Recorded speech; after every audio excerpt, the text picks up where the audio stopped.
Le parcours des guerrières. Salut les guerrières, salut les guerriers. Bienvenue à ce dernier épisode de cette 5e saison du balado du parcours des guerrières. Le parcours des guerrières est un balado enregistré en direct où l'on prend ensemble le temps pour rencontrer une personnalité féminine d'inspiration, d'exception. Pour ce dernier épisode, j'ai décidé de rencontrer une guerrière qui travaille dans un domaine qui me fascine, la lutherie. Ma guerrière d'aujourd'hui est diplômée des métiers d'art en lutherie à l'école de lutherie de Mirecourt en France. Elle est aujourd'hui luthière du Quatuor à Montréal. En parallèle de ce travail, elle a récemment débuté une maîtrise en acoustique à l'Université de Montréal. Je vous invite à découvrir avec moi le parcours de Laïla Barbedette.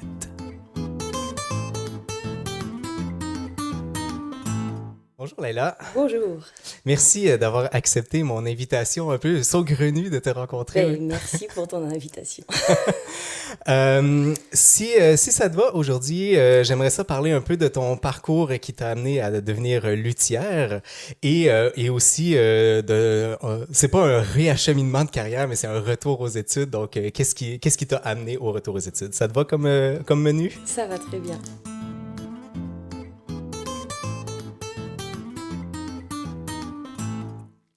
Avant de commencer, c'est quelque chose que j'ai essayé de faire dans les dernières entrevues, c'est d'ouvrir sur le nom du podcast s'appelle Le parcours des guerrières. Et c'est quelque chose que je sais qui est pas nécessairement revendiqué par les personnes avec qui je discute. Et j'aimerais ça savoir, toi, ton impression par rapport au nom de ce podcast-là et si, de ton côté, est-ce que tu te revendiques une guerrière dans la vie? Alors, je me revendique pas du tout une guerrière. Je pense que je me serais revendiquée guerrière peut-être il y a 20 ans. OK, c'est intéressant. À une époque où j'étais militante active, on va dire. Et maintenant, non, je me reconnais pas spécialement dans le... Donc, enfin... J'ai dit oui à ton invitation, pas à cause du titre du podcast, je pense, mais vraiment par curiosité. Et voilà. Mais j'admire les guerrières, mais je prétends pas en être une. Mais non, mais c'est très bien parce que j'aime aussi le passage de cette idée à il y a un certain nombre d'années, je me serais revendiqué ça et aujourd'hui non, puis je suis heureuse dans cette description-là. Là. Est-ce que tu te sens bien à l'idée de ne pas te sentir guerrière dans la vie? Oui. Je me sens bien en même temps que je sais qu'il y a beaucoup de guerres à mener et que peut-être que je devrais m'en occuper un petit peu plus. Mais je comprends. Après, je pense pas non plus être inactive dans les différents domaines, mais peut-être que je m'engage de façon différente, on va dire, dans la vie. Mm-hmm. Ben, on aura l'occasion, en tout cas, de voir certaines de ces choses-là durant l'entrevue. Ouvrons tout de suite sur tu es luthière du Quatuor. Donc, moi, les gens savent à la maison, là, je suis violoniste de formation, donc j'ai une bonne idée de ce que ça veut dire Quatuor, mais si tu avais à expliquer à un néophyte ce que ça veut dire, le luthière du Quatuor, comment tu décrirais ça? Alors, en fait, il s'agit du quatuor à cordes. Donc, le quatuor à cordes, c'est la famille du violon, alto, violoncelle. D'accord. On peut parfois inclure la contrebasse, ce qui fait 4 instruments qui paraît plus logique, ou pas. Mais si on retient seulement les 3 instruments, on parle quand même des instruments du quatuor. Et là, on fait référence au quatuor à cordes, oui. La partition du quatuor qui inclut violon 1, violon 2, alto et violoncelle. Donc, toi, de ton côté, quand tu dis que tu es luthière du quatuor, c'est surtout violon, alto et violoncelle, finalement. C'est ça. D'accord. J'ai déjà réparé des contrebasses il y a très longtemps.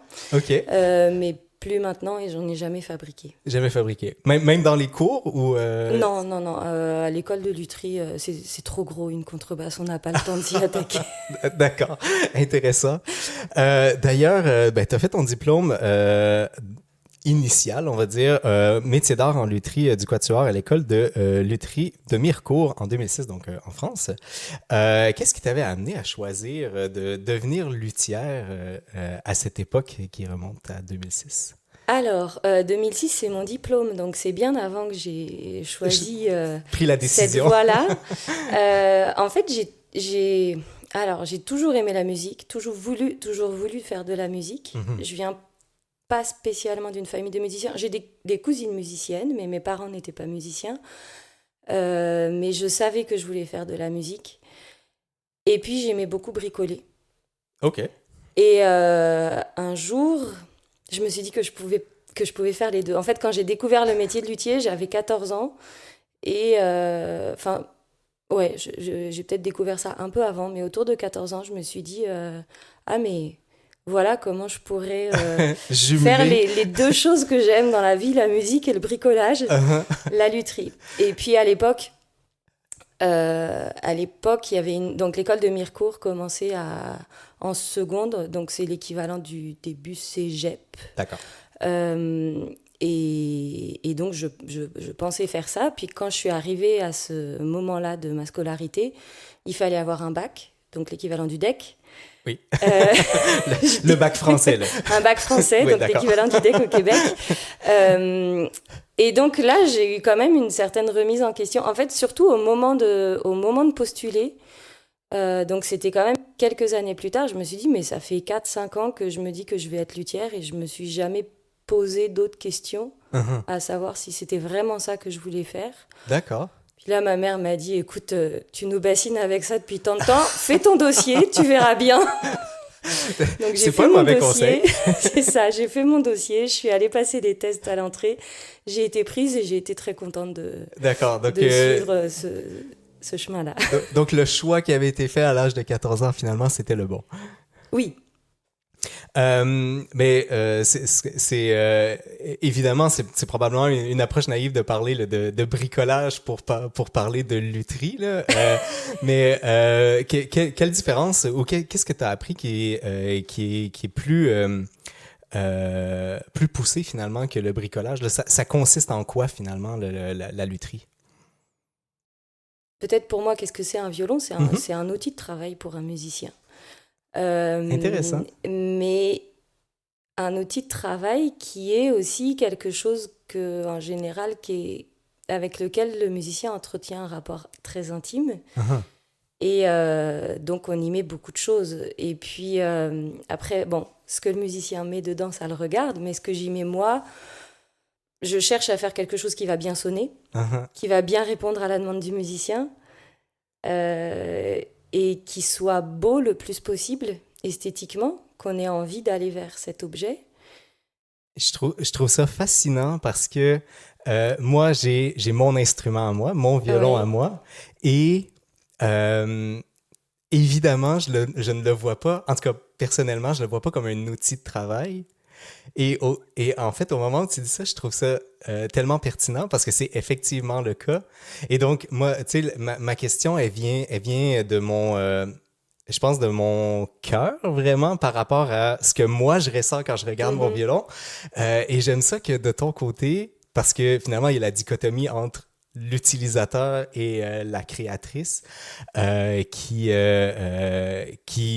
toi, ton objectif, finalement, c'est de faire quelque chose qui sonne bien. C'est ça la base. Quelque chose qui sonne bien, mais aussi qui soit beau. C'est vrai que, et quand on apprend la lutherie, on apprend d'abord à faire un bel objet. OK. Mais aussi parce que je pense que c'est plus facile d'apprendre à faire un bel objet parce que les yeux sont notre premier outil d'appréciation. Oui, exactement, d'appréciation. Et donc, on travaille d'abord avec les yeux parce que tant que l'instrument n'est pas fini, on ne l'entend pas. Oui, effectivement. D'une certaine façon, on pourrait presque dire qu'on travaille à l'aveugle au début. Bon, après, avec le temps, on apprend aussi que certains modèles d'instruments, parce que pour quelqu'un qui n'est pas luthier ou qui ne s'intéresse pas beaucoup au violon, a priori, tous les violons se ressemblent. Tout à fait. À partir du moment où on regarde beaucoup de violons, on se rend compte qu'ils sont tous différents. Okay. Et il y a des modifications dans le modèle, donc dans le contour, des modifications légères, mais qui ont un impact sur le son. Sur les voûtes, donc les voûtes, c'est la table et le fond, le dessus et le dessous de l'instrument qui sont creusés dans la masse. Donc la forme des voûtes va avoir une influence, l'épaisseur. Il y a plein de choses qui vont avoir une influence sur le son, qu'on finit par comprendre avec l'expérience. Mais malgré tout, tant que l'instrument n'est pas monté, il reste qu'on ne sait pas comment il sonne. Donc, dans le travail de luthier, il y a d'abord un travail de la matière et qui est en partie visuel. Et puis, ça reste un bel objet. Et donc, on veut faire quelque chose de beau. Donc, oui, je dis... Après, quand je dis c'est un outil, il y a peut-être quelque chose d'un peu provocateur là-dedans, même si je l'assume complètement. C'est complètement vrai que c'est un outil, mais je sais que c'est plus que ça. Et c'est vrai qu'on y met beaucoup. Enfin, on y met de la sueur, on y met des larmes, on y met du sang. Enfin, voilà, on se blesse aussi parfois. Si on veut rentrer dans le romantisme, je peux parler de ça aussi. mais sans que ce soit romantique, c'est même aussi réel. Effectivement, réel, il y a les blessures, il y a pas juste la belle chose là-dedans, il y a aussi tout le côté où on s'en va ramoner du bois, finalement. Ouais. Et moi, c'est ça qui me plaît dans la fabrication et dans la lutherie violon particulièrement. Quand je dis violon, c'est la famille du violon. Peut-être pour ça que j'ai jamais été attirée, par exemple, par la lutherie de guitare. C'est qu'il y a cet aspect sculpture. Okay. Où on rentre vraiment dans la matière. Et ça se fait pas, la guitare? Non, la guitare, il n'y a pas de sculpture, vraiment. Tout est... Le bois est plié, courbé, le bois des éclisses, du contour. Oui, d'accord. La table et le fond sont plats. Alors... Dans certaines guitares, mais alors je m'y connais pas en guitare, mais il y a certaines guitares qui sont un peu voûtées et probablement un peu taillées dans la masse, mais il y a quand même moins de sculpture dans la guitare que dans le violon. D'accord, intéressant tout ça. Ça m'amène à une question, je saute un tout petit peu. Je te montre, et pour les gens à la maison, un de tes propres violons. Et là, je pense que la question que j'ai par rapport à ce que tu viens de me mentionner, c'est est-ce que tu as une signature? Si tu regardes un violon à l'aveugle, tu dis « Ah, ça, c'est le mien », même si ça fait, je sais pas, 10 ans que tu l'as pas vu. Je reconnais mes violons, mais je pourrais pas dire comment. OK.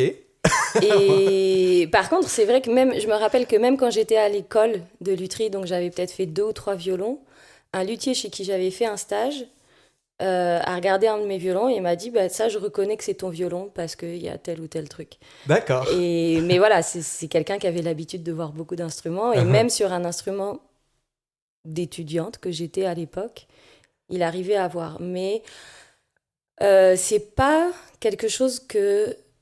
Je pense que le fait qu'on reconnaisse un instrument de la main d'un luthier, pour moi, ça doit pas être quelque chose que le luthier fait consciemment. C'est-à-dire qu'il y a des luthiers qui vont... Il y a probablement des luthiers qui revendiquent le fait de faire certaines choses de certaines façons pour être reconnus. Moi, je pense que... En tout cas, j'essaye de faire quelque chose que je trouve beau, le mieux possible. Et après... Ma personne, ma manière de sculpter, elle va se retrouver d'une façon que j'aurais pas forcément maîtrisée, mais que d'autres vont reconnaître. Et c'est aux autres de trouver les éléments qui vont reconnaître mes violons plutôt que quelqu'un d'autre. Est-ce qu'on pourrait ramener ça à, par exemple, la main d'écriture? Peut-être, ouais, je pense. J'y ai jamais pensé, mais je pense que c'est ça, ouais. C'est quelque chose qui est spontané. On sait qu'on fait ça comme ça, mais sans... C'est spontané et en même temps, on le travaille. On recherche quand même. On peut se dire, ouais, mais tel truc, j'aime pas la façon dont je fais ces trucs-là ou je voudrais le faire de telle autre façon. Et donc, on va rechercher certaines façons de faire. Mais après, ce qui fait vraiment la particularité de chacun, j'ai l'impression que c'est au-delà de ça. OK. C'est une espèce d'âme qu'on n'essaie pas volontairement de mettre, mais qui apparaît. Pour moi, oui. Je nous ramène un tout petit peu vers dans l'époque de 2006 à 2008. Donc, à l'époque, tu faisais également de la musique en tant que musicienne. Donc, tu étais altiste dans un groupe où tu faisais tu jouais un peu de musique. Par toi-même, c'est ça? Disons que j'ai étudié l'alto, ouais. Oui, c'est ça. Est-ce qu'il y a un moment où tu t'es dit, OK, maintenant, ma carrière de musicienne, ça va se passer uniquement du côté de la lutherie? Alors, j'ai jamais eu une carrière de musicienne en instrument à cordes. J'ai étudié le violon puis l'alto. Et puis, assez vite, j'ai voulu faire de la lutherie. Donc la question se posait pas tant en termes de est-ce que je vais avoir une carrière de musicienne. Je voulais aller le plus loin possible dans l'apprentissage de l'instrument, sans pour autant vouloir devenir une musicienne. D'accord. Par contre, j'ai toujours voulu chanter. OK. Et j'ai commencé les cours de chant assez tard, quand j'étais déjà luthière. Puis je me suis dit... j'ai essayé de rentrer au conservatoire à l'époque, puis j'ai pas été prise la première fois. Je me suis dit, mais après tout, t'as déjà un métier qui te plaît, il est tard, pourquoi tu veux aussi Et donc j'ai un peu mis ça de côté, et finalement, c'est maintenant que je me mets à chanter. Mais donc, si on parle d'activité de musicienne, c'est maintenant que je le fais, et en chant. Et c'est là que tu te sens accomplie en tant que musicienne, Ouais. en fait. De façon générale, c'est un peu ce qu'on mentionnait, là, la lutherie, c'est de l'artisanat de l'instrument. Et peut-être que c'est une idée que je me fais qui est complètement fausse, mais j'ai l'impression que c'est vraiment un monde traditionnellement d'hommes, la lutherie, où de façon générale, en fait, les artisans passent on va dire, de père en fils ou de maître en apprenti. Est-ce que c'est quelque chose qui est nouveau, les femmes en lutherie? Est-ce que tu te sens pionnière là-dedans ou au contraire? Alors, je me sens pas du tout pionnière. C'est relativement nouveau, mais déjà à mon époque, donc ça fait quoi? Ça fait 20 ans que j'étais à l'école. On était répartis à peu près également entre garçons et filles dans les classes, et ça tendait à être majoritairement féminin après ça. De ceux qui continuaient? Ouais, des promotions suivantes. Ah oui, d'accord. Après, ça faisait déjà quelques temps qu'il y avait des filles dans le métier, peut-être pas énormément, mais bon, il y a des luthières qui arrivent à l'âge de la retraite maintenant, quand même. Oui, d'accord. Et en fait, je pense que comme beaucoup de métiers, ça a été masculin parce que jusqu'à récemment, les femmes étaient à la maison, donc elles n'étaient simplement pas dans le paysage professionnel. Je comprends. Donc, c'est pas par manque d'intérêt, c'est simplement par la culture qui amenait ça. Est-ce que c'est encore un système qui fonctionne par, on va dire, mentorat, donc maître à apprenti? Alors, ça peut, mais c'est assez rare. OK. Y a des écoles, et c'est très rare que des ateliers embauchent des gens qui n'ont pas fait une école, parce que l'école apprend quand même à se servir des outils, on apprend toutes les bases à l'école, et après, on a encore beaucoup de choses à apprendre en atelier. Donc, quand on a notre premier emploi, on continue à apprendre beaucoup de choses. Oui. Mais l'apprentissage de base se fait à l'école en général. Est-ce que tu as des mentors ou mentors qui te restent aujourd'hui dans ta pratique ou même ta vie personnelle? Oui, différents luthiers chez qui j'ai fait des stages qui m'ont appris des choses différentes chacun. Tu dirais que t'as passé de combien de luthiers environ chez qui tu as été? Alors, j'ai travaillé à temps plein chez 2 luthiers, un en France et un ici. Et puis j'ai fait des stages courts, mais qui m'ont marqué et qui m'ont appris des choses chez au moins 2 luthiers qui m'ont marqué, 2 ou 3. Et puis on apprend, régulièrement on discute entre luthiers, et on apprend des choses en fait toujours dans l'échange. Dans les congrès qui existent. Dans les congrès, puis là à Montréal, il y a un collectif qui s'est monté il y a 2-3 ans, collectif Lutherie Montréal, avec des collègues de Montréal qui sont pour plusieurs qui ont leur atelier au même endroit. OK. Moi, j'ai pas mon atelier là parce que j'ai trop d'activités par ailleurs, mais je suis membre non résidente. Mais donc, on se rencontre, et puis ils organisent des journées sur certains thèmes, et donc on vient, on échange, il y a parfois des conférences. Donc, il y a quand même une émulation constante. Est-ce que dans ce contexte-là, tu as commencé à mentorer toi-même des stagiaires ou des étudiants? Alors, j'ai déjà mentoré un peu des stagiaires, mais il y a longtemps dans les ateliers où je travaillais. OK. Là, étant moi-même de retour aux études et tout ça, j'ai C'est plus difficile. pas spécialement de temps pour ce genre de choses, on va dire. Est-ce que ça fait quand même partie des choses qui t'animent Ah, mais j'adore. Les rares fois où je l'ai fait, j'ai beaucoup aimé. Puis je trouve qu'en essayant d'enseigner quelque chose, on apprend beaucoup. Ah, tout à fait. On se pose des questions qu'on se posait pas forcément, où on se dit, ah tiens, je fais ça comme ça. Ah oui, on apprend beaucoup à dire, à se regarder ou à essayer d'énumérer peut-être ce qu'on sait peut-être spontanément parfois. Ouais, en essayant de préciser un petit peu la façon dont on fonctionne.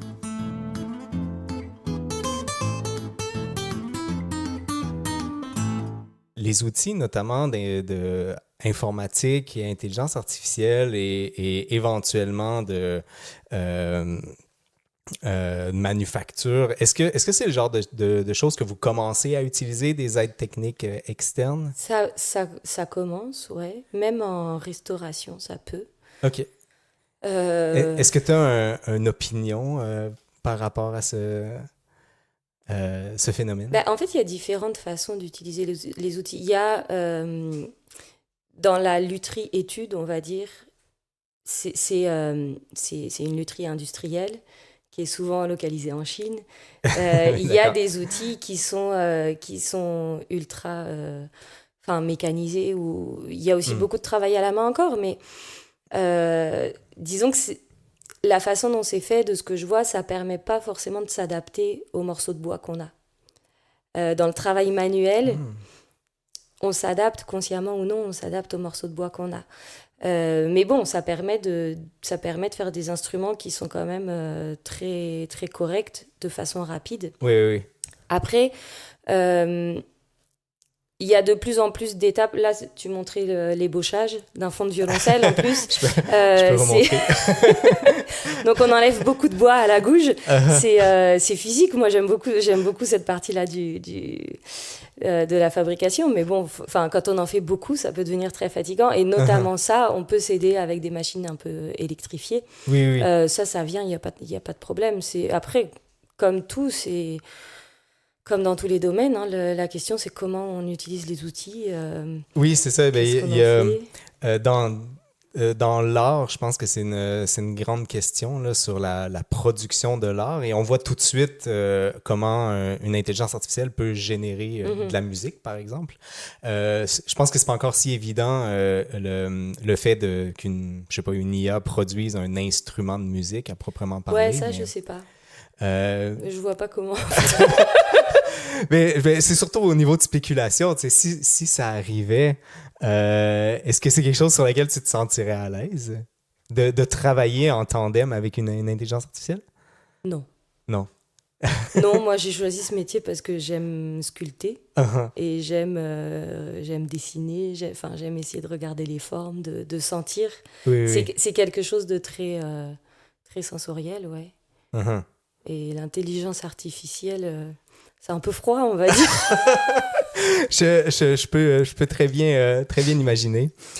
Le travail, de façon générale, puis là, je pense que je vois ça de très, très large. Là, je le distingue en deux catégories. Je dirais la catégorie pardon, de réparation et la catégorie de création, peut-être. Est-ce que ces deux approches-là sont, dans les faits, différentes quand tu travailles avec un instrument? Oui. Euh, Dans les faits, ça veut dire Ben, est-ce c'est. que une fois que tu reçois l'instrument à réparer, par exemple, Mhm. versus tu es en train de produire ton propre instrument, tu sais, on parlait tout à l'heure là, les approches peut-être un peu personnelles qui apparaissent quand tu fabriques ton instrument. Est-ce que c'est le genre de truc à, je sais pas, réprimer quand tu travailles sur l'instrument de quelqu'un d'autre? Quand on répare, alors, quand on répare ou qu'on restaure, ouais, notre personnalité doit pas du tout apparaître. D'accord. Mais en même temps, une restauration, en fait, il faut qu'elle soit invisible à l'œil nu, mais il faut pas qu'elle soit camouflée non plus. Faut que si un expert avec certains éclairages ou quoi la cherche, qu'il puisse la voir.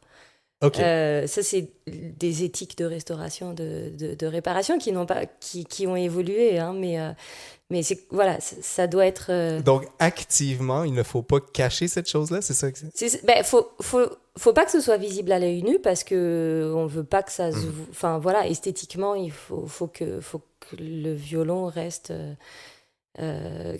pour quelqu'un qui le regarde comme s'il n'avait pas été abîmé. Je comprends. Mais par contre,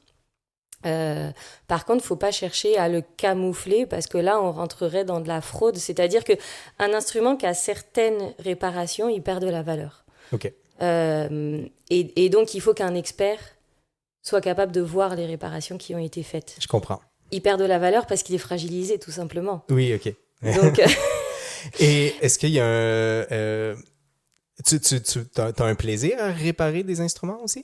alors, je peux avoir du plaisir à réparer. Ça dépend quelle réparation. J'ai plus de plaisir à fabriquer. OK. Et puis moins de stress à fabriquer parce que si je fais une bourde sur mes instruments, c'est pas grave. D'accord. Si j'en parce fais qu'il une n'est sur pas, un encore à instrument qui est quelqu'un. à quelqu'un d'autre, là, ça m'embête plus. Je comprends. Au pire, c'est du temps de perdu, mais là, Voilà. c'est une conséquence directe. Je nous montre parce que je trouve que c'est intéressant. Oups, pardon.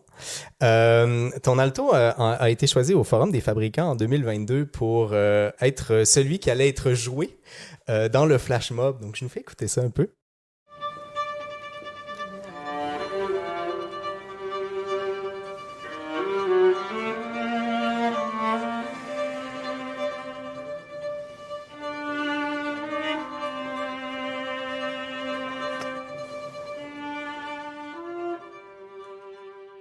Bon, ça sonne déjà très bien, mais je suis sûr que l'enregistrement rend pas complètement justice en plus à l'instrument. Le fait d'être choisi comme ça, c'est une consécration. Non, parce que là, c'était une exposition. Voilà, une exposition avec des collègues luthiers. Donc, le Forum des fabricants, c'est une association aussi qu'on a montée il y a quelques années. Et on fait de temps en temps des expositions. Là, c'était à Toronto. Il y avait plusieurs altos, puis bon, voilà, il y a une personne qui a choisi cet alto-là pour le jouer à ce moment-là, mais...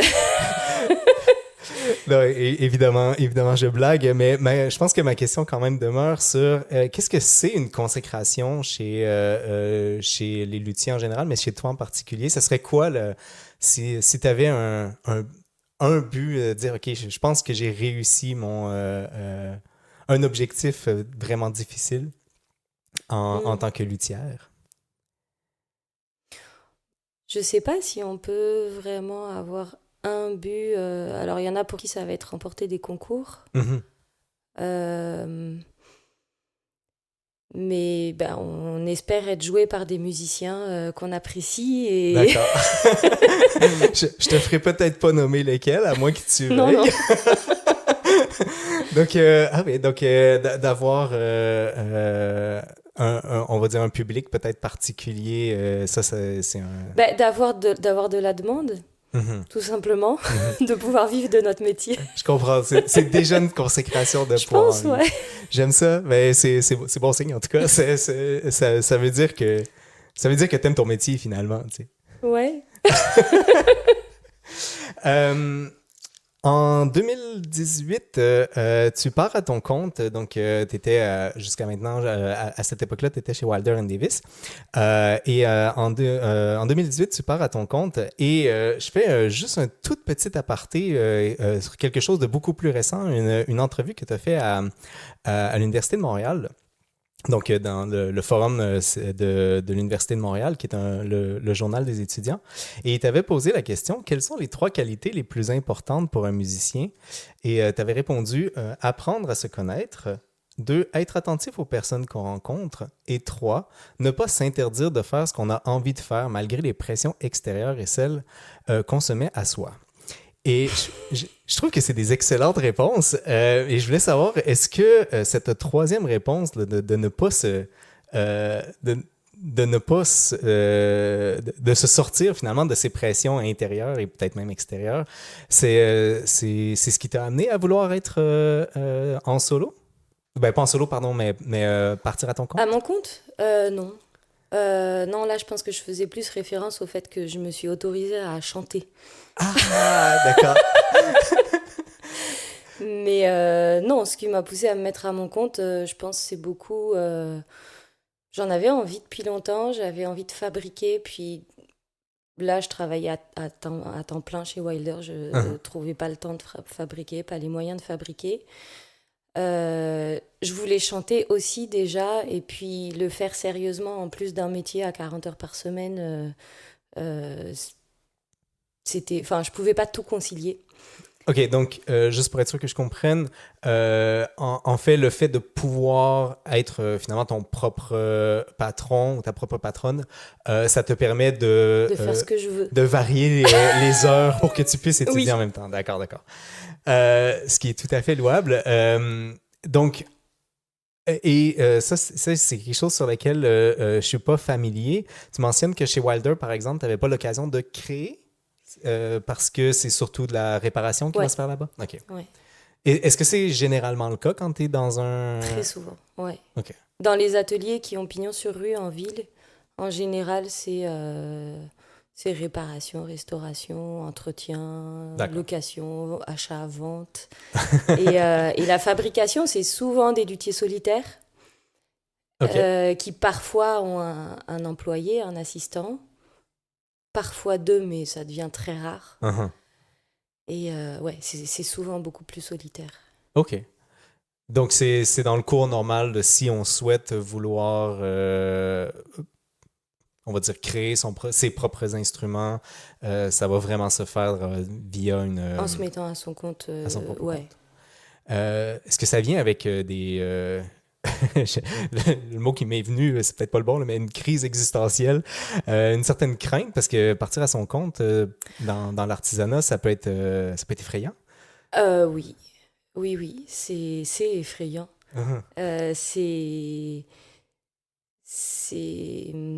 Oui, on m'a déjà dit ah, mais c'est bien, tu fais ce que t'aimes, au moins tu vas pas avoir de stress. Non. Non, ça vient pas sans stress. Non, en fait, moi, je me serais attendu justement exactement au contraire. Non. Mais malgré le stress, tu restes satisfaite de ce choix-là? Oui, mais après, c'est vrai que je suis à mon compte depuis 2018, puis j'ai repris les études en 2019. Donc, mon activité a quand même changé. Même si je suis toujours luthière, je fais plus vraiment... la fabrication est en pause. OK. J'ai pas le temps de... en fait, ça demande tellement d'heures et tellement de concentration de fabriquer que c'est difficilement faisable en faisant quelque chose d'autre à côté. Je comprends. Donc là, je prévois, quand ma maîtrise est rendue, je me remets à faire un violon. D'accord. Mais donc, je fais toujours un peu de lutherie, mais plus de la réparation, du montage, des choses qui prennent beaucoup moins de temps. Ouais, d'accord. Qui me permettent quand même d'entretenir ma main. C'est comme si je faisais mes gammes, en fait. Oui, c'est ça, parce que éventuellement, on peut finir par devenir, je sais pas, moins bon, c'est peut-être pas le terme. Là, mais... En fait, je me rappelle avoir remarqué, après une période de plusieurs mois où j'avais pas travaillé, je me posais un peu la question, j'avais un peu peur en m'y remettant. Puis finalement, ce que je vois, c'est que j'ai pas perdu en qualité de travail, mais par contre, je suis plus lente. OK. Donc d'accord. Voilà, c'est une question d'endurance en fait. Il faut se remettre dedans. Donc j'ai perdu un peu en rapidité, mais en m'y remettant, ça revient. Ultimement, l'important c'est quand même que l'instrument soit bon. Là. Voilà. En fait, pour la personne qui voit le résultat de mon travail, ça, elle s'en fiche. Ah oui, c'est juste pour moi. Je vais mettre plus de temps à le faire, mais c'est tout. Mais il faut faut quand même que j'entretienne et j'entretiens au minimum. Je sais plus d'où on était parti, mais... C'était sur le fait que tu étais simultanément avec au travail. Et, oui, non, c'est ça. Et le vertige que ça peut donner un peu d'être à son compte ou quoi. Finalement, je ne l'ai pas tant vécu que ça parce que je suis passée étudiante assez vite. D'accord. Et donc, avec le statut d'étudiant, tout est différent. Et si j'ai bien compris, c'était bien le plan initial. C'est-à-dire qu'au moment où tu passes... à ton compte, c'est dans l'objectif de faire un retour aux études éventuellement. Entre autres, ouais. OK. Et fabriquer. Et fabriquer, oui, c'est Parce ça. que finalement, j'ai mis un peu de côté, mais entre-temps, j'ai fabriqué et puis je vais m'y remettre. Mais... D'accord. Dernière chose par rapport à la lutherie à proprement parler, j'aimerais ça reculer un peu dans le temps. Là. J'ai sauté cette portion-là. En 2006, après que tu aies terminé tes études, tu es allé, là j'ai besoin de mon papier pour ça, Ramallah. à Ramallah, à Al-Kamanjati, en Palestine. Al-Kamanjati, ça veut dire le violoniste en arabe. J'aurais pu le dire comme ça aurait été tellement plus simple. Comment tu avais entendu parler de cette possibilité-là d'aller réparer des violons en Palestine? Alors, c'était à justement un rassemblement de luthiers en France, une association, la LATFI. Et quelqu'un, un des luthiers, était allé déjà là-bas et avait dit cette association, donc Al-Kamanjati, qui est une école de musique qui a été fondée par Ramzi Abdouredouane, qui est un Palestinien altiste qui a grandi dans un camp de réfugiés. Et il a découvert l'alto, la musique, et il a eu envie d'apporter ça dans son camp. Et puis après, ça s'est élargi. Et donc, il a fondé cette école de musique et qui fonctionnait, entre autres, avec des dons d'instruments. Mais les instruments ont toujours besoin d'entretien et tout ça. Il n'y avait pas de luthier sur place. Et donc, il cherchait des luthiers qui viennent de temps en temps réparer les instruments, éventuellement former quelqu'un sur place, ce qui est vraiment pas évident. Mais finalement, il y a quelqu'un de là-bas qui est allé se former, qui est retourné. Donc maintenant, ils ont un luthier à domicile. Je vais prendre tout de suite la citation que je voulais dire par rapport à ça, puis je te pose ma question ensuite. Tu as fait un discours à la collation des grades de 2022 sur le bac en musique et tu parles de ce moment-là de ta vie durant la collation des grades. Donc, tu mentionnes y être en territoire occupé et d'avoir ressenti à ce moment-là la pulsion de te battre. C'est les mots que tu avais utilisés. Et tu mentionnes ensuite l'importance de l'art pour nous faire vivre les choses. Je voulais savoir ton état d'esprit peut-être avant et après et presque 20 ans plus tard. Quelle évolution tu vois dans ce que tu penses là, de l'art, comment ça peut aider? Alors, je pense que ce que je voulais dire à la collation des grades, là, sur l'importance de l'art, c'est plus comment l'art peut nous faire ressentir des choses qu'on n'a pas soi-même vécues. D'accord. Plus que comment l'art peut nous aider dans ces situations-là. Je comprends. Et en fait, ce que j'ai ressenti de très fort, alors, c'était un discours officiel, c'était forcément un peu... on peut pas tout dire on comprend. sans limite. Mais en fait, il y a une expérience que j'ai vécue là-bas vraiment très fort, où au bout de quelques jours, où je voyais, je vivais sur place, mais tout en ayant conscience qu'avec mon passeport français, je craignais pas grand-chose, à part peut-être une balle perdue. Mais voilà, quand on était au quotidien confrontés à des contrôles, des checkpoints avec des militaires qui étaient des gamins, 16-18 ans, avec une mitraillette entre les mains et qui vous font des contrôles et vous vous dites, il a ma vie entre les mains. Ouais. C'est impressionnant. Et puis, en fait, ce à quoi j'assistais, c'était une humiliation quotidienne des Palestiniens. Et le premier jour où j'ai vu une incursion de l'armée dans un quartier palestinien et puis des gens qui jetaient des pierres contre les chars, je me disais mais qu'est-ce qu'ils font ? Enfin voilà, moi j'arrivais de mon petit Paris tranquille et je me disais mais qu'est-ce qu'ils font ? Ils sont fous, ils vont se faire prendre, tout ça. Quelques jours plus tard, j'ai eu envie de ramasser une pierre et de la jeter. Ouais, je comprends. Contre les soldats. Et en fait, là, je me suis dit, même si je suis consciente que je vis pas la même chose que les gens qui sont enfermés là et qui peuvent pas en sortir, je partage un peu de leur vie et je ressens quelque chose que j'aurais pas imaginé si j'avais pas été là. Après, pourquoi j'ai repris cette expérience-là à la collation des grades, c'était un peu par rapport à toutes ces questions qui se posent quand même actuellement sur la culture. Qu'est-ce qu'on fait des œuvres culturelles et la censure des œuvres culturelles? Et des questions qui m'embêtent beaucoup parce que je sais qu'il y a des choses qui peuvent choquer. Ouais. Mais je crois que c'est important d'accepter d'être choqué parfois. Et que, en fait, c'est le fait d'être choqué, je pense, qui peut nous faire réagir. Et que si on censure des choses qui choquent, ben, on ouvre la censure à tout, en fait. On ouvre à tout censurer. Et finalement, je pense qu'on va avoir moins d'outils de réflexion, tout simplement. Et oui, je pense que la culture, enfin la culture, notamment la littérature, ça nous fait vivre des choses qu'on n'aurait pas vécues, parce qu'on on peut pas vivre. Et puis, ça nous permet de se mettre dans la peau d'un personnage. Enfin, quand on parle d'empathie, finalement, c'est ça. Et oui, parce qu'il y a aussi cette expression, souvent, on nous dit, mais... ou alors on entend... cette personne-là, elle sait pas se mettre à la place des autres. Et en fait, moi, je pense qu'on peut pas se mettre à la place d'un autre. Mais par contre, j'aime ça. la littérature, la culture nous fait ressentir des choses et peut nous permettre de mieux comprendre l'autre. Mais je pense qu'il faut, c'est ça, être conscient du fait qu'on peut pas s'imaginer à la place d'un autre, mais qu'un des moyens peut-être d'y arriver, c'est la culture. C'est via l'art, oui. Après, il reste que, évidemment, ce qui se passe en Palestine, ce qui se passait à cette époque-là, puis ce qui se passe encore aujourd'hui, ça reste probablement au-delà de ce que moi, par exemple, qui n'ai jamais été sur le territoire palestinien, peut même espérer peut-être comprendre ou vivre.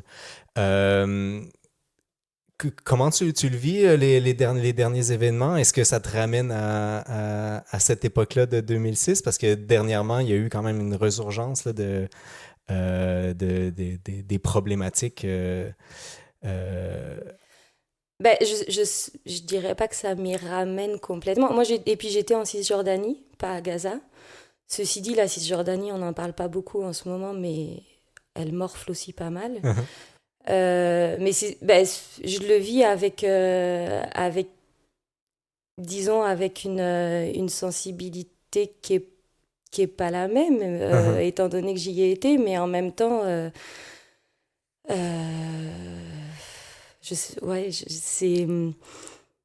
pense que je garde un attachement à cette terre qui est très fort, et puis à ce peuple, mais c'est un attachement en même temps, c'est malheureusement, on va dire, pas ton combat personnel. C'est pas que c'est pas mon combat, mais moi je me sens impuissante quand même. Oui. Enfin, je pense que je suis assez impuissante en l'occurrence. Oui, sans que ce soit péjoratif de le dire comme ça. Oui. Peut-être de façon plus légère, là, outre la portion qui était, on va dire, émotive là, de vivre dans cet endroit-là. Est-ce que c'est un moment que tu as apprécié dans ta vie d'être là-bas? Je ne sais pas si aimer, c'est le terme qu'on peut utiliser. Pour moi, ça a été mon plus beau voyage, si on peut parler. C'était combien de temps? Je suis restée 5 semaines. OK. Et ça a été pour moi l'expérience la plus formatrice, je pense. Et puis j'ai rencontré des gens très accueillants, un pays magnifique, et puis j'ai appris beaucoup de choses, je pense, sur l'humain. Et après j'en suis ressortie aussi peut-être avec des idéaux un peu malmenés, dans le sens où j'ai eu l'impression de sentir que la situation était un peu insolvable. Enfin, je sais pas, c'est pas le bon mot, mais que j'ai eu l'impression de ressentir une impasse dans cette guerre entre ces deux peuples. Et qui est assez difficile à... j'ai l'impression que quand on regarde... En plus, j'étais ado à l'époque. Enfin, j'avais 21 ans, mais forcément, je pense qu'on a les idéaux assez assez grand, Oui, assez fort. évidemment. Puis on espère ça. Ben, c'est ça, et on se dit, oui, il y a un peuple qui est victime, un peuple... Bon, et puis on arrive sur place, on a beau voir... ben, on voit toute l'horreur de ce qu'il y a, mais on voit aussi une énorme complexité. Uh-huh. Et ouais, je pense qu'on se sent tout petit face à ça. Ouais, je pense que c'est le bon terme. Est-ce que tu as envoyé d'autres luthiers ou luthières dans les années qui ont suivi? Ben, envoyer... Ou proposer ben, plutôt? en tout cas, c'est proposer, c'est quelque chose... Enfin, oui, moi, j'ai dit que j'étais contente de mon expérience. Mhm. Après, j'ai pas dit à certains luthiers, il faut que tu y ailles, Ouais, il faut d'accord. que tu... Ben, je crois pas, ou peut-être, mais en tout cas... oui, j'ai toujours, j'en ai toujours parlé avec enthousiasme, D'accord. que ce soit auprès de luthiers, auprès de musiciens. Et Uh-huh. puis j'ai rencontré plus tard des musiciens qui y sont allés. Et puis j'ai toujours aimé en parler, prendre des nouvelles des gens que j'ai rencontrés là-bas. Ah oui, d'accord. Ouais.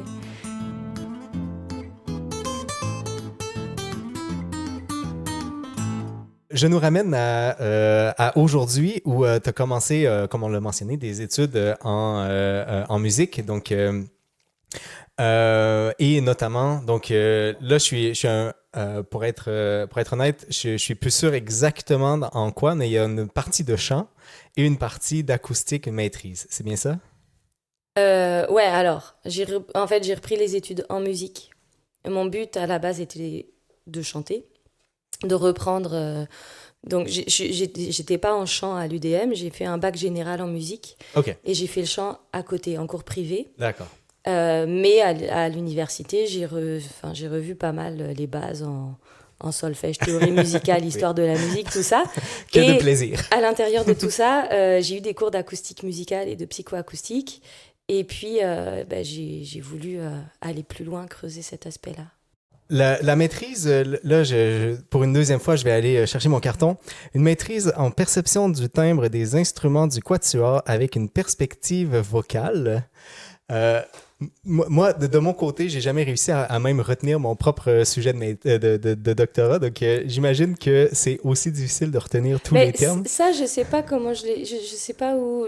Des fois, je le résume comme ça, mais c'est pas le titre de ma maîtrise. Quel est le titre?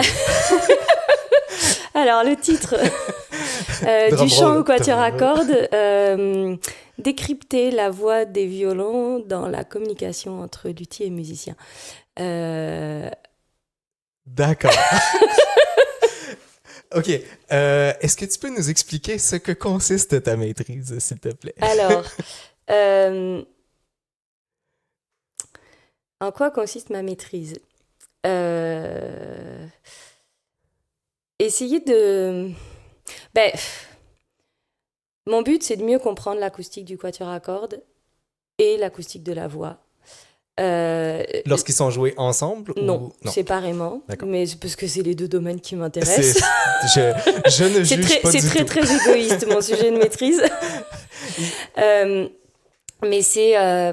en fait, c'est né un petit peu de différents questionnements qui sont arrivés à différents moments.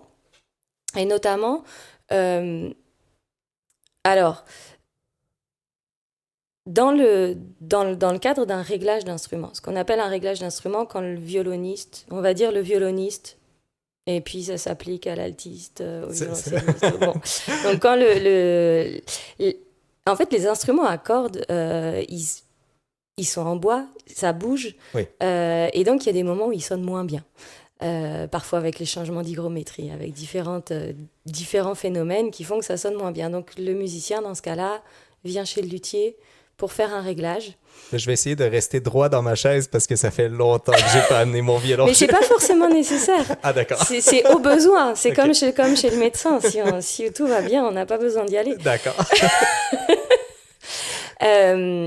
Et donc, dans ce cas-là, réglage de sonorité. Donc, on peut faire différents ajustements qui vont permettre à l'instrument de mieux sonner, en fait, de se trouver dans les meilleures conditions pour avoir la meilleure réponse possible. Et dans ce cas-là, en général, comment ça se passe? C'est que le musicien joue son instrument, le luthier écoute, Il regarde aussi l'instrument, il regarde si tout a l'air correct sur l'instrument. Et puis, on parle du son.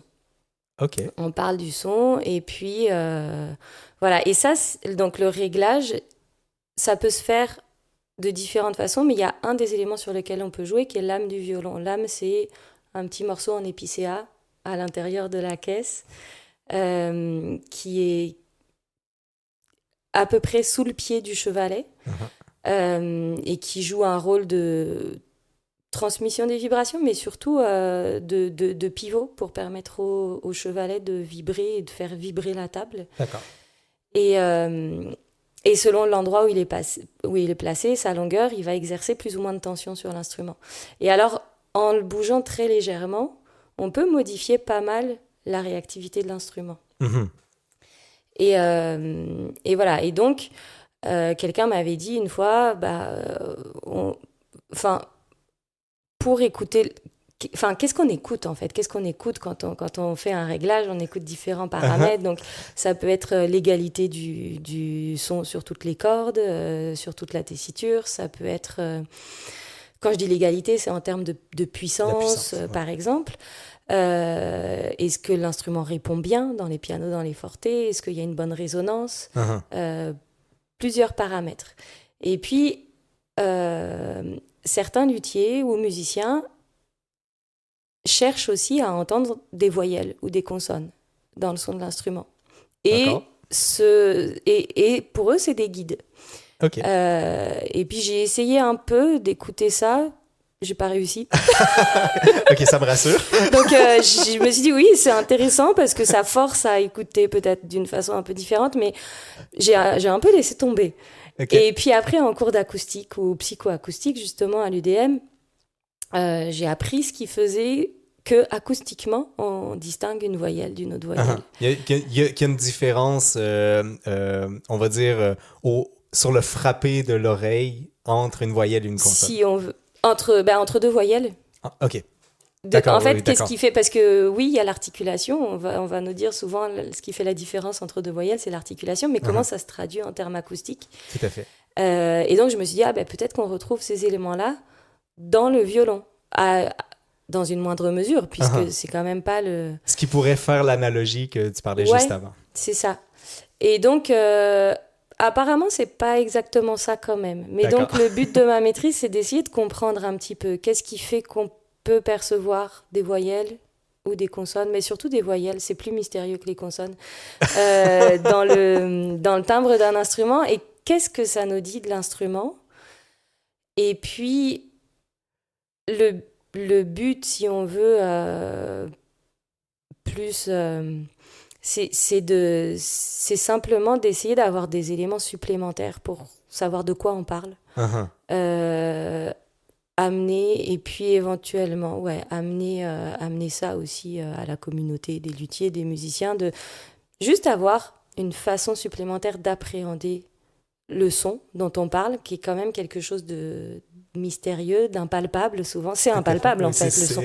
C'est impalpable. Et donc, l'idée, c'est d'essayer de l'approcher et de le rendre peut-être un tout petit peu plus concret. Même si je pense qu'il faut garder toute la subjectivité qu'on a quand on parle du son en termes métaphoriques. C'est très important. Mais voilà, quand certaines personnes en parlent dans ces termes-là, essayer de comprendre un peu mieux ce que ça veut dire. Ce que ça peut vouloir dire. Est-ce que ça voudrait dire, selon toi, d'avoir un outil qui mesure cette chose-là ou plutôt d'avoir des mots qui décrivent ces choses-là que les luthiers pourraient comprendre? En fait, pour moi, l'usage des voyelles c'est déjà un outil pour certains. Donc, mon idée, c'est d'essayer de mieux comprendre cet outil-là pour le rendre peut-être accessible à plus de monde. OK. Et pouvoir permettre une meilleure communication entre ceux pour qui cet outil est naturel et ceux pour qui il ne l'est pas. Ouais. Mais l'idée, c'est, avec des outils d'analyse du son, d'essayer de voir ce qui se cache derrière pour qu'après, les gens puissent l'utiliser sans ces outils d'analyse du son. D'accord. Mais peut-être que je vais rien trouver, hein. C'est le principe de la recherche. C'est le principe de la recherche. Là-dessus, j'ai aucun doute. Est-ce que, puis là, c'est peut-être extrêmement naïf comme question, là, mais est-ce que ça pourrait vouloir dire, sinon, de dire quelqu'un qui veut une meilleure différenciation des consonnes, je dis n'importe quoi, ça voudrait dire de déplacer vers le nord l'âme. Ça pourrait pas vouloir dire ça, là. Non, parce que ça... Non, en fait, je pense que le but de ma recherche, c'est juste essayer de mieux comprendre ce dont on parle. Déjà d'avoir un langage déjà de commun. quoi on parle. Après, parce que, en fait, quand j'ai commencé à faire des réglages, donc je sais plus si je le disais tout à l'heure, mais c'est quelque chose qu'on n'apprend pas à l'école. On l'apprend sur le tas, les réglages de sonorité. D'accord. Donc moi, j'ai commencé avec les instruments que je fabriquais à faire des essais en écoutant, puis après en entendant certains... Enfin, on essaye selon certaines logiques. On se dit, OK, si j'amène l'âme par là, ça va amener plus de tension, donc peut-être que ça aura plus cet effet-là, et puis on y va à tâtons. Tout à fait. Et alors, quand je suis arrivée ici, donc dans un atelier avec plusieurs luthiers qui avaient chacun leur façon de faire, je les ai un peu interrogés. J'ai dit, comment tu fais les réglages, toi? Et puis comment... Et alors, il y en a un qui m'a dit, si je veux plus de grave, je vais amener l'âme dans telle direction. OK. Et puis, 90% des fois, ça marche. Et puis, si ça marche pas, t'essayes dans l'autre sens. Voilà. Ouais. Et je pose la même question à un autre luthier qui prend le même exemple des graves, qui me dit, si tu veux plus de graves, t'emmènes l'âme dans telle direction. Puis là, il me parle d'une autre direction. Pas la direction opposée, mais une autre direction. D'accord. Il me dit 90% des fois, ça marche. Si ça marche pas, t'essayes autre chose. Donc, probablement que le 90% est exagéré, au moins un des deux. Ou pas forcément. C'est que peut-être qu'il y a deux directions qui peuvent fonctionner pour la même chose, puisque c'est pas des directions opposées. Mais en tout cas, il y a des solutions souvent assez personnelles. Et puis, tout dépend aussi de où on part, toujours. Oui, c'est ça. Donc, dire il faut aller dans telle direction, si on ne sait pas d'où on part, ça juste pas de sens, en fait. Pas forcément, ouais. Oui, je comprends bien.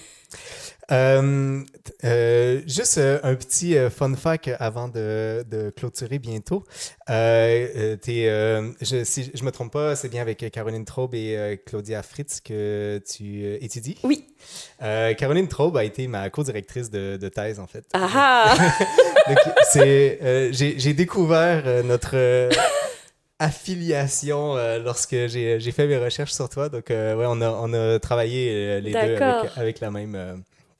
Et alors, t'as aimé ça? Mais bien sûr, en fait, Caroline Traub, elle s'occupait de la partie, on va dire, musicale, acoustique de ma thèse, tandis que je travaillais avec Michael Begon sur le mouvement du violon. Donc, on va pas s'attarder sur mon côté, mais je trouvais ça drôle que au travers de mes recherches, oui. je nous ai trouvé quand même un point commun important. J'aimerais conclure, si tu me permets, 1 minute supplémentaire sur le chant, parce que c'est quand même une partie importante là, des dernières années, en tout cas visiblement, personnellement important, cette partie de chant-là. Et j'ai pas réussi, malheureusement, à trouver du chant de toi sur Internet. Ah non, il y en a pas. Et donc, j'étais curieux, dans quel contexte tu chantes? Alors, dans quel contexte je chante? J'apprends encore. OK. Donc, voilà, je prends des cours de chant. Je chante le dimanche matin, je fais des messes. D'accord. Donc, si on veut t'entendre, c'est à la messe le dimanche matin. Voilà, c'est ça. Et puis, je chante dans des chœurs occasionnellement. D'accord. Et voilà, j'ai pas vraiment de régularité, mais... OK. Est-ce qu'il y a un objectif, on va dire, semi-professionnel, professionnel? Oui, après il va falloir que je m'en occupe d'essayer d'intégrer l'UDA, tout ça. Pour l'instant, je suis tellement prise que j'ai pas fait vraiment de démarche. Mais oui, mon objectif, c'est de continuer la lutherie, de chanter. D'accord. Et puis la recherche, j'adore ça. Donc je sais pas jusqu'où je vais en faire, mais j'ai pas envie d'abandonner. Enfin, j'ai envie de tout faire en fait. Je te comprends tellement. Mais écoute, je te remercie grandement, Laïla, d'avoir accepté mon invitation aujourd'hui. Merci à toi. J'ai trouvé ça fascinant de discuter avec toi et surtout, tu sais, sans le vouloir, je je suis allé chercher plein de questionnements que j'avais personnellement sur ce que ça signifie la lutherie. C'est une rencontre qui vraiment m'a permis d'apprendre personnellement sur des choses que je me questionne depuis, je sais pas, j'ai commencé le violon à 3 ans, donc depuis toute ma vie, tu sais. Ouais. Merci beaucoup. J'ai une question du chat, si tu me permets. Oui. Parce que je trouve que tellement intéressante. Donc, rapidement, la question, c'est est-ce que ça te fait de la peine de perdre un violon quand tu le donnes à quelqu'un? Ah, ça, c'est une question intéressante. Il y a un attachement, ouais. Il y a un attachement, mais on apprend à se détacher avec le temps, parce qu'on est obligé. Mais je suis contente quand je connais les musiciens qui jouent mes instruments. OK. Ouais. Intéressant. Donc, est-ce que ça t'est arrivé d'avoir un instrument que tu n'as pas revu pendant comme, je sais pas, 10 ans et qui revienne? Oui? Ah, et qui reviennent... ça m'arrive de voir des instruments que j'ai pas vus depuis longtemps, oui. Et là, est-ce que tu vois tous les défauts dessus ou tu te sens pas tous, satisfaite? Mais j'en vois, oui. C'est bon, je pense que c'est normal. Ça veut dire que j'ai progressé depuis. Oui, c'est ça, c'est exactement ce que je voulais dire. Je trouve que c'est bon signe en tout cas. Bon, merci beaucoup, Layla, d'avoir été avec nous. Donc, je rappelle à tout le monde que tu es luthière du Quatuor, donc à ton compte à Montréal, et tu es actuellement étudiante à la maîtrise en musique. Je te souhaite une excellente soirée. Merci beaucoup, toi aussi. Vous venez d'entendre le parcours des guerrières avec Layla Barbedette, luthière du Quatuor et étudiante à la maîtrise en acoustique à l'Université de Montréal. Ceci était le dernier épisode de la saison 5 du Parcours des guerrières. Je tiens à remercier encore une fois du fond du cœur toutes les guerrières qui ont accepté de partager leur parcours avec vous et avec moi. Ce fut encore une fois une aventure belle et authentique que de rencontrer chacune d'entre vous. Le projet n'est cependant pas fini et je souhaite continuer à enregistrer d'autres épisodes dans les semaines et mois à venir. Si cela vous intéresse de suivre les développements, je vous invite à vous abonner à la page du Scientifique du lundi sur Facebook pour être tenu au courant.